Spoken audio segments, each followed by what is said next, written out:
incorporating ASL in the classroom. For our table of contents, the first point we went over is the overview, target learners, teachers, parents, other students, Vygotsky, Piaget, improvements, outcome, target, population, and our activity was a video and a worksheet. Before we get started, this is a quote we took from one of the readings. We decided to choose this quote because it shows that language is best taught starting at a young age. Yes, we can learn a second language as adults, but younger kids learn quicker, and it might even be easier. From personal experience, I was born in America, however, I grew up learning both English and Vietnamese. My parents would, and still, only talk to me in Vietnamese as I was growing up, and the only time I heard English was either in school, on the TV, or when we went shopping. I don't really remember learning how to speak both languages, it just came naturally. But when I was in middle school learning how to speak Spanish, it was a bit more difficult. I think by teaching a second language at a young age, it will help the kids understand and learn it better due to it coming naturally from building that memory. Number 1, our overview. We want the target learners to learn how to communicate with ASL to help them develop their language foundation and learning development. The learning goals are the alphabet, the simple terms like thank you, please, more, etc. This is important because it will help the target audience better communicate with signs since they're too young to speak. The importance of this is incorporating sign language in the classroom could be very beneficial for many reasons, specifically fostering an inclusive education, enhancing cognitive and linguistic development, promoting social and emotional growth, encouraging communication skills, and developing multicultural awareness. Target learners: sensory-motoral stage, pre-operational stage, concrete operational, and formal operational stage. Infants and toddlers, they will be taught at home learning their ASL skills through their parents, objects, and actions. Ages 2 to 7, kids will be learning more in the classroom environment where they would be experiencing visual storytelling. There also would be some sort of role playing with peers in the classroom. Ages 8 to 11, kids would be learning in the classroom as well by engaging in student activities that require logical thinking. They would also be doing hands-on projects through ASL. Ages 12 through 18, kids would be in the classroom as well and would be encouraged to think abstractly during discussion about complex topics in ASL, also using critical thinking skills by analyzing poems, stories, and writing using ASL. Role 1 is teachers.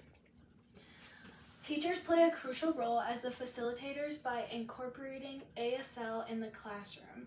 They do this by their curriculum delivery, modeling ASL usage, and supporting all learners. Teachers design lessons that will use ASL in subjects.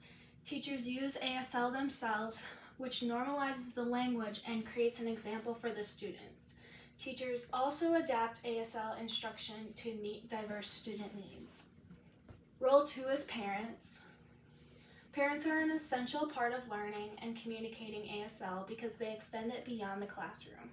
Parents who actively engage with ASL show their children that their language and culture are valued, which boosts self-esteem and identity formation. Parents often advocate for accessible educational resources and inclusion of ASL in schools, driving systematic change. Parents who learn and use ASL at home reinforce their child's language acquisition. For deaf students, this creates consistency and improves fluency. Role 3 is other students. Students are at the core of this, and their role is the most important. Students who learn ASL can communicate with deaf peers, fostering friendships and inclusivity. This builds relationships. Deaf students gain access to a fully accessible language, empowering them to succeed academically and socially. Hearing students gain a new mode of communication and cultural awareness. Students can become advocates, which Students can become advocates. Students exposed to ASL and deaf culture can grow into advocates for diversity, equity, and inclusion in broader society. Vygotsky. Students/children would be able to enhance their skills/knowledge through social interactions and a scaffolding method. The students would learn a letter or word from the teacher and be able to practice and learn it with help from others through the zone of proximal development. This is when the students can do what they know on their own and then their potential development of ASL with guidance from the teacher or collaboration from other students. Using the scaffolding method could look something like the teacher demonstrating the new letter/word, students practicing with the teacher, students practicing with peers, and then students practicing on their own. Theoretical concepts. Through Vygotsky's theory, he emphasizes the role of social interaction in the zone of proximal development and learning. Ways we can apply this to the infants, toddlers, kids, and young adults would be through scaffolding, cultural tools, and interactive learning. Scaffolding through peer interaction can be done by pairing younger children with fluent signers where they can learn new ASL. Using cultural tools is where we incorporate ASL literature like poetry and stories to enrich the language exposure. Interactive learning is also a theoretical concept in Vygotsky's theory when children utilize group projects that requires collaboration in ASL like building a presentation. Developmental areas. Cognitive development. Identify each learner's ZPD and provide scaffolding. Linguistic.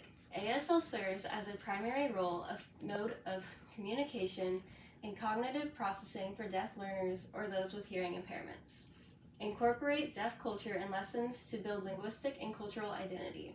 Social. Pairing learners with different skill levels allows social interaction to drive learning. Provide exposure to fluent signers or deaf role models, fostering diverse social connections and reinforcing social learning. Emotional. Group ASL activities provide a safe space for emotional expression and regulation. Peer feedback in ASL helps learners understand social emotional cues. Teaching deaf culture using ASL fosters pride and emotional resilience for deaf and hard of hearing learners. Physical development. Integrate physical activities like finger spelling or signing games, which help diverse learners improve coordination and spatial awareness. Provide assistance for learners with motor challenges, such as modifying signs to be more accessible without losing their meaning. This is a quote that we took from one of the readings. We chose this quote because it helps back up our point that children would learn ASL better in a social environment like school. This is because students would build a relationship with the teacher by learning ASL and build connections with their classmates because they are learning together. Students would be attempting to understand and learn new signs by practicing with their peers and being guided by the teacher. Piaget. Piaget allows students to learn from exploring their environment and through self-constructivism. Piaget also suggests that children progress through distinct stages of cognitive development. ASL can also be learned through schemes just like when we are learning to speak. For example, the students can start learning by simple categories like food and drink. And then later on, they can learn how to sign for specific foods and drinks. Theoretical concepts. Through Piaget's theories, he emphasizes that children progress through their learning through stages of cognitive development. Using ASL in these stages helps ensure that learning aligns with their cognitive abilities. Through the sensory motor stages, infants would be taught at home learning their ASL skills through their parents, objects, and actions. These build a foundation for learning at home and a language development. Through the pre-parental stages, kids ages 2 through 7 would be learning more in classroom environments, where they would be experiencing visual storytelling. There would also be some role-playing with the peers in the classroom. These two develop imagination and story symbolic thinking skills, while also enhancing social interaction and communication. Through the concept's operational stage, kids aged 8 through 11 would be learning in the classroom as well by engaging in student activities that require logical thinking. They would also be doing hands-on projects through ASL. Through the concept's operational stages, kids ages 12 through 18 would be in the classroom as well and would be encouraged to think abstractly during discussions about complex topics in ASL. Also using critical thinking skills by analyzing poems, stories, and writings using ASL. Cognitive development. ASL can be tailored to child's development stages. 0 to 2, introducing science through motor and sensory interactions. 2 to 7, using imaginative storytelling in ASL to engage children with limited logical reasoning but strong symbolic thinking. 7 to 11 encourages logical reasoning by discussing simple causes and effects sensories in ASL. 12 to 18 promote abstract and hypothetical thinking by using ASL to discuss complex topics. Linguistic. Younger learners ASL helps bridge the gap between concept, experience, and abstract language concepts by pairing gestures with meanings. Social.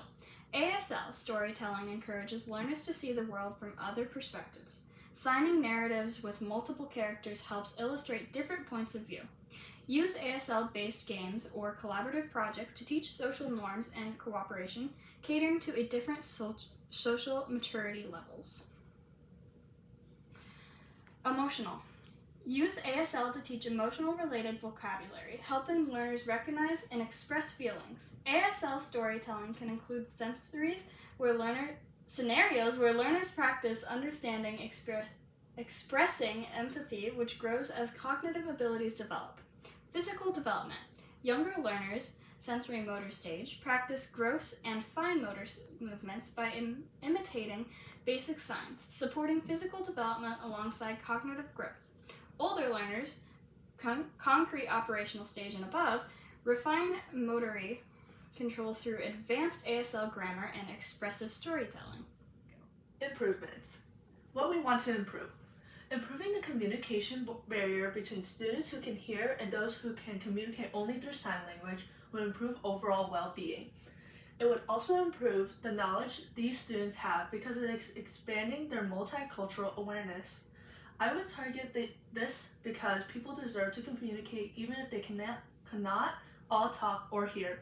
Implementing this would allow students to work together more efficiently. Outcomes.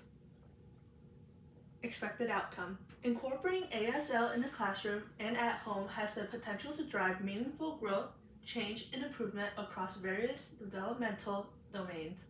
We hope that incorporating ASL will improve a children's cognitive and academic growth, social and emotional growth, linguistic development, physical development, cultural awareness, and advocacy. Target population.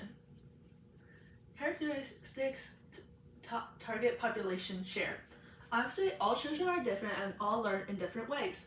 Primarily, the targeted audience is children in elementary school.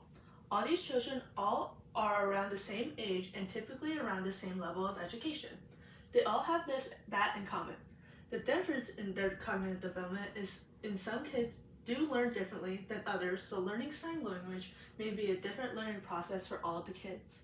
Another difference is all children have a different home life and situation, so their ability to learn at home may also depend on their home environment. Okay, our activity.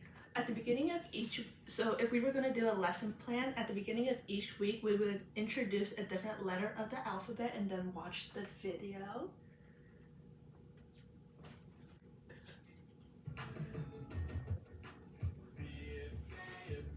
So they will learn how to recognize A and say it and then sign it.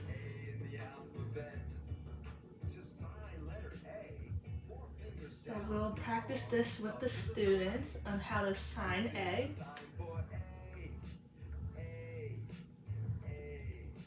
This is the sign for A, letter A in the alphabet.